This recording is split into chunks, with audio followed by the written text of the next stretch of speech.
বমির ওষুধ খাওয়ার পরে এই মুভি দেখতে বসবেন, না হলে আপনি বমি করে দিবেন ভাই। দ্য হিউম্যান সেন্টিপিড, এই মুভি এতটা ডিস্টার্বিং আর এতটা বিচ্ছিরি ভাই, মানে আমার এখনই চোখ বন্ধ করলে আমি যদি ইম্যাজিন করি আমার বমি আসতেছে সিরিয়াসলি।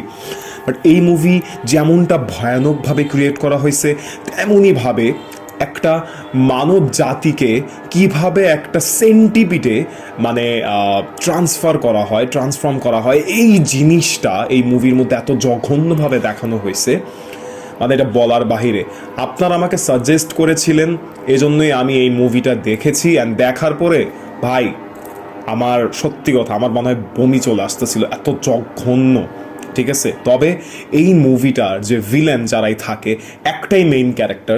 এই মুভির 3টা পার্ট আছে, ওকে? 3টা পার্ট নিয়ে আলাদা আলাদা ভিডিও আমি অবশ্যই বানাবো, তবে ফার্স্ট পার্ট আপনাদের দেখতে হবে, এরপরে সেকেন্ড পার্ট, এরপর থার্ড পার্ট আমরা যাব।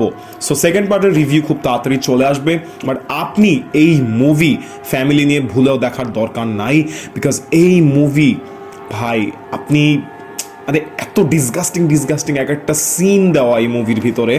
এখন মুভি কি নিয়ে সেটা যদি বলি স্পয়েল হয়ে যাবে। সো অবশ্যই মুভিটা দেখেন, অবশ্যই ভয়ও পাবেন এবং নিজের কাছেও ফিল হবে আমি মনে হয় ভালো আছি মানুষ হিসেবে। সো অবশ্যই মুভিটা দেখবেন, আমি সাজেস্ট করে গেলাম।